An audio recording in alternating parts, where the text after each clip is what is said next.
দেখুন কি কৌশলে কৃত্রিম জলাবদ্ধতা তৈরি করে মাছগুলোকে পূর্বে পাতা ফাঁদের ভিতরে নিয়ে ফেলছে আনোয়ার গুলবা। তো দর্শক, আজকে আরেকটা অভিনব মাছ ধরার টেকনিক আপনাদের সাথে শেয়ার করব আনোয়ার গুলবার, যে প্রসেসে তিনি পাহাড়ি প্রবাহিত ঝর্ণার পানির মধ্যে একটা কৃত্রিম জলাবদ্ধতা তৈরি করেন, যে পানিগুলো জমে গিয়ে পরবর্তীতে একটা নির্দিষ্ট ফাঁদের ভিতর দিয়ে পানি প্রবাহিত হয়, যার নিচে ছাকনি রয়েছে, ছাকনির উপরে সবগুলো মাছ জমা হয়ে যায়। আর আপনারা জানেন যে প্রবাহিত পানির উল্টো দিকে সাধারণত উজানের মাছগুলো চোদার চেষ্টা করে, আমাদের দেশের কই মাছগুলো একই প্রসেসে চলে। আর আনোয়ার গুলবা জানেন মাছদের স্বভাব কি, আর মাছদের স্বভাব বুঝেই তিনি তার ফাঁদগুলো তৈরি করে থাকেন। আচ্ছা, ভিডিও শুরুতে আমরা দেখতে পাই যে একটা ইন্ডাস্ট্রিয়াল পাইপ, যেটা মূলত টেট ওভার হয়ে গিয়েছে বা ময়লার ভাগাড় থেকে তিনি এটাকে সংগ্রহ করে নিয়ে এসেছেন।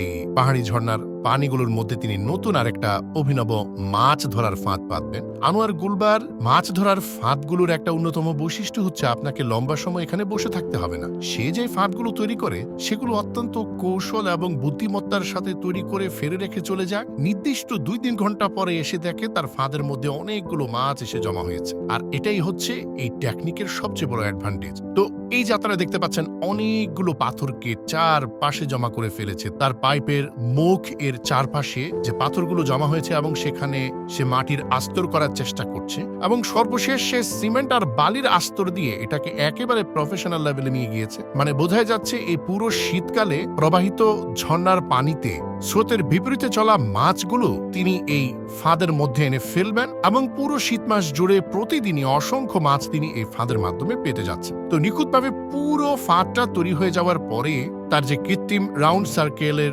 ড্যামটা রয়েছে, নিচের দিকে অনেকগুলো 2 ইঞ্চি পুরুত্বের লোহার রডকে কেটে কেটে একটা মজবুত শক্ত ছাকনি তৈরি করলো। এর উদ্দেশ্য হচ্ছে একেবারে ছোট পোনা জাতীয় মাছগুলো যেন চলে যায়, কিন্তু মাঝারি সাইজের এবং বড় মাছগুলো যেন রয়ে যায়। তো পরবর্তী দিনে আমরা দেখতে পাই যে পাহাড়ি ঝর্ণার স্রোত অনেক বেড়ে গিয়েছে এবং এই স্রোতের সাথে মাছগুলো লাফঝাপ দিয়ে চলে যাচ্ছে। এখন যে কোনো ভাবে তার এই নির্ধারিত ফাঁদের ভেতরে যেন ঝর্ণার পানির প্রবাহ আসে, এই জন্য প্রাকৃতিক পানি প্রবাহের মধ্যে বাধা সৃষ্টি করতে হবে। কৃত্রিম বাধা সৃষ্টি করে জলাবদ্ধতা তৈরি করলে সব পানি আস্তে আস্তে তার এই ড্যাম দ্বারা প্রবাহিত হয়ে পাইপ দিয়ে পানি কেটে যাবে, কিন্তু মাছ রয়ে যাবে। আপনারা দেখতে পাচ্ছেন চারপাশে পাথর দিয়ে সে তার নির্দিষ্ট যে পরিমাণ জলাবদ্ধতা প্রয়োজন সেটা তৈরি করতে সক্ষম হয়েছে। আর সাধারণত স্রোতের বিপরীতে চলা মাছগুলো এরকম ড্যামে এসে আশ্রয় নিয়ে থাকে। আর আপনারা দেখতে পাচ্ছেন মোটামুটি 2 থেকে আড়াই ঘন্টার মধ্যে অনেকগুলো মাছ তার এই ছাকনির উপরে এসে জমা হয়েছে। সেগুলো লাফঝাপ দিয়ে উপরে ওঠার চেষ্টা করছে,